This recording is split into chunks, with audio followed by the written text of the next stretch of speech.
On l'appelle le moringa. C'est un arbre qui pousse dans les zones tropicales, on le connaît bien en Inde, en Afrique, et aujourd'hui on va vous le vendre un petit peu comme une plante miracle. Alors qu'en est-il exactement? Restez avec moi, c'est ce que je vous explique dans cette vidéo.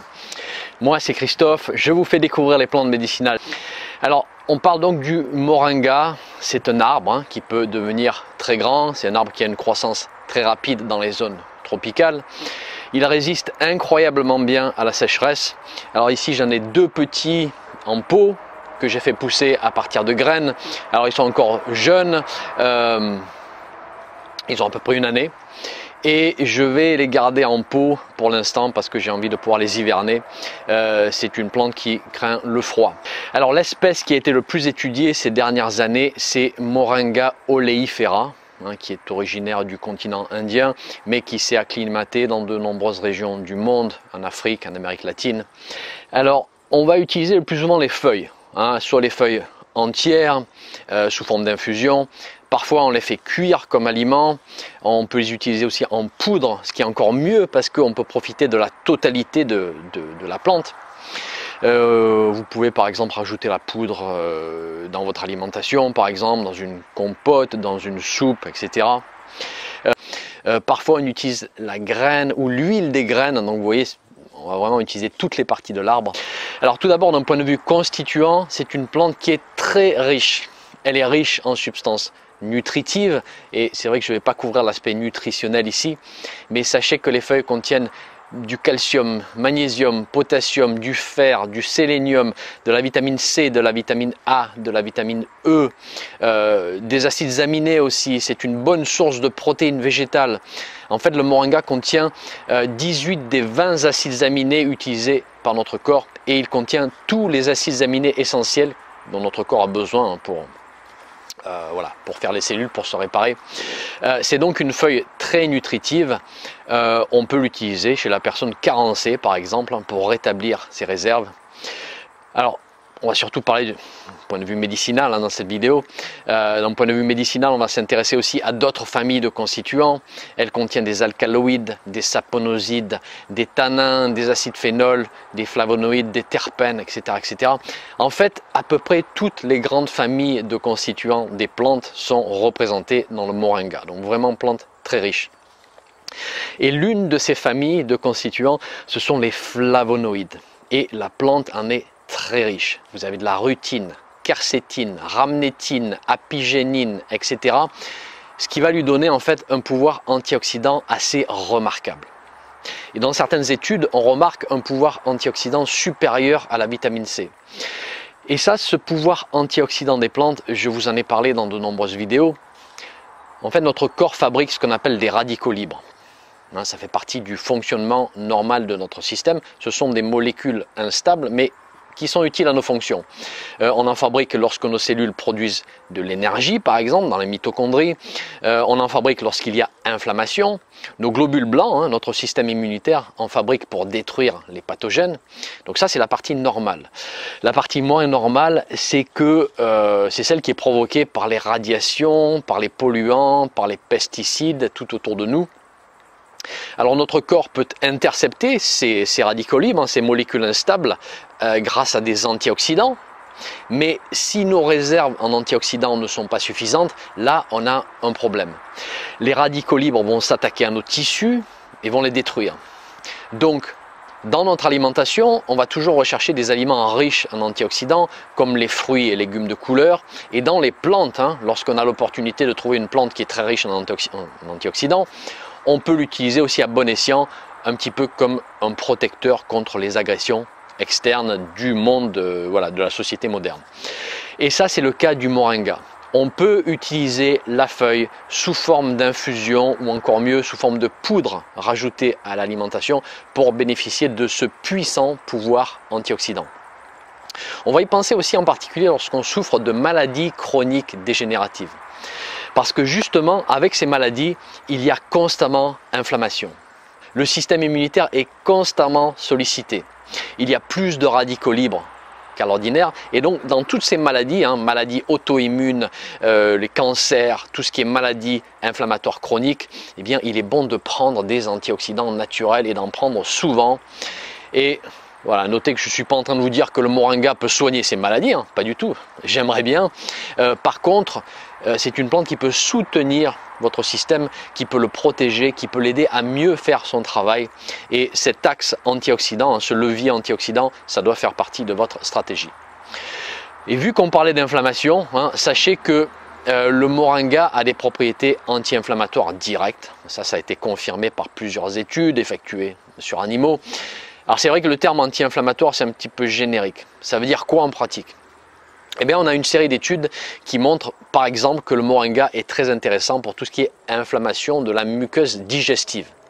On a une étude sur l'ulcère induit par les médicaments anti-inflammatoires comme l'aspirine. On a une étude qui montre que le moringa peut diminuer la sévérité d'une colite sévère provoquée par des substances acides. Donc, on a une plante ici qui est active contre toute inflammation digestive, probablement tout type d'inflammation, depuis inflammation des gencives, inflammation de l'œsophage, ulcère de l'estomac, ulcère du duodénum, les colites. Et on peut probablement aussi y penser pour tout problème de type maladie de Crohn et rectocolite hémorragique, donc des situations un petit peu plus sérieuses.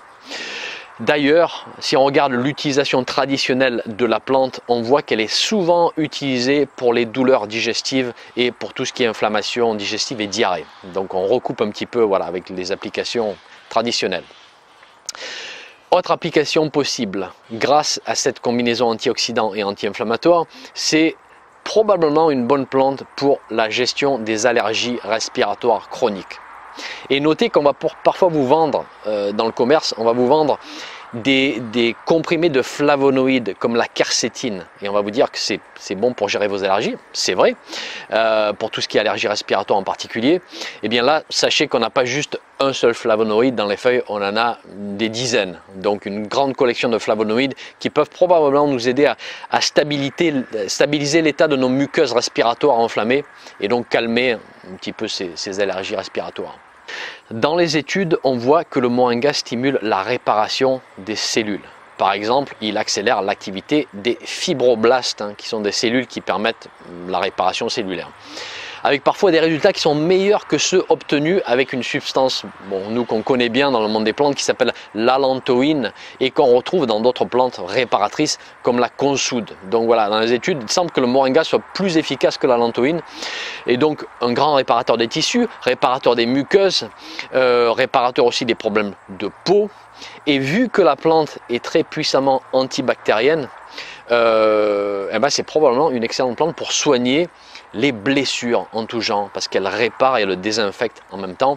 Et d'ailleurs, voilà, il faut noter qu'on retrouve cette propriété dans l'utilisation traditionnelle de la plante dans les pays d'Inde, dans les pays d'Afrique aussi. Alors la plante est non seulement antibactérienne, mais elle est aussi antivirale, elle est aussi antiparasitique, elle a une action vraiment à large spectre. On voit d'ailleurs que dans les utilisations traditionnelles, la racine est utilisée contre la malaria par exemple en Éthiopie. Côté bactéries, elle est active contre les pathogènes qu'on retrouve dans l'eau, Salmonelle et Escherichia coli en particulier. C'est pour ça qu'on utilise dans certains pays le moringa pour rendre l'eau plus propre à la consommation. On utilise les graines écrasées en particulier qu'on va mélanger à l'eau. Et d'ailleurs, on a une petite étude intéressante au passage. On voit qu'une poudre des feuilles qu'on utilise pour se laver les mains est aussi efficace qu'un savon liquide contre Escherichia coli. Voilà, donc c'est une plante intéressante pour tout ce qui est détoxication. Et donc on peut utiliser pour les problèmes d'intoxication alimentaire, tout ce qui est diarrhée du voyageur. C'est une plante qui va avoir une action par contact au travers du système digestif. D'un point de vue métabolique, elle a deux actions intéressantes. Premièrement, elle aide à faire baisser la glycémie lorsque celle-ci est trop haute. Voilà, sachant que les problèmes de glycémie trop élevés sont de plus en plus courants aujourd'hui, bien évidemment, c'est une propriété intéressante. En parallèle, elle aide à réguler les taux de lipides sanguins, cholestérol et triglycérides. On a peu d'études effectuées sur les humains dans ce contexte, mais lorsqu'on trouve ces études-là, on voit que les doses de moringa efficaces se situent entre 4 et 8 grammes de poudre par jour. Voilà, ça fait une bonne petite quantité déjà. Le moringa a une action anti-hypertensive. Là encore, on a de nombreuses études qui sont faites sur animal. En ce qui concerne l'efficacité et les doses pour les humains, c'est beaucoup moins clair, mais voilà, c'est une propriété qui va dans la bonne direction. Donc on a régulation de la glycémie, régulation de la lipidémie sanguine, régulation de la tension, fort effet antioxydant et anti-inflammatoire, et donc probablement une très bonne plante pour la prévention des maladies cardiovasculaires dans un sens vraiment très large. Le moringa a une action anti-cancer, in vitro. On voit qu'il inhibe la prolifération des cellules cancéreuses et ça a été validé avec de nombreuses souches cellulaires, dans des études bas essai bien sûr, hein, in vitro. On a quelques études effectuées sur les souris qui confirment cette propriété pour certains types de cancers, mais tout ça, ça reste très limité, hein, et bien sûr, on ne sait pas trop ce que ça veut dire chez l'être humain d'un point de vue dosage et efficacité, en particulier dans le contexte d'un cancer déclaré. Mais là encore, voilà, ça va dans la bonne direction. Alors, ma conclusion, c'est quoi? C'est que toutes ces données nous disent que c'est une excellente plante pour la prévention de ce qu'on pourrait appeler les maladies de civilisation. Voilà. Et rien que ça, c'est énorme. Cancer, maladie cardiovasculaire, maladie auto-immune, maladie inflammatoire chronique. Moi, je la compare un petit peu au thé vert, hein, qui est aussi une excellente plante à prendre en prévention, aussi une grande protectrice. Elle est probablement encore plus puissante que le thé vert basé sur ce qu'on sait aujourd'hui. Donc on a dans le moringa une grande protectrice. On peut l'intégrer d'une manière régulière sous forme de poudre dans la nourriture, sous forme de thé, d'infusion des feuilles, en supposant, voilà, comme on disait tout à l'heure, que vous avez accès à un produit qui respecte l'environnement et qui fait travailler les populations locales. On revient toujours à ce point-là. Pour les dosages, je dirais une cuillère à café à une petite cuillère à soupe de poudre qu'on va incorporer dans une soupe, on va incorporer dans une compote, un jus de légumes ou tout simplement en infusion, hein, si vous tolérez le goût. Alors voilà, donc en prise régulière, un petit peu comme on se fait une tasse de thé vert, on peut se préparer une petite tasse de moringa de temps en temps pour remplir ses réserves en antioxydants, pour profiter de tous les minéraux, des flavonoïdes, etc. et pour obtenir cet effet bouclier protecteur. Pour les précautions à prendre, pas pendant la grossesse et l'allaitement. Vu que le moringa a des propriétés hypoglycémiantes, faites attention si vous prenez des médicaments pour un diabète parce qu'il peut y avoir un risque d'accident hypoglycémique.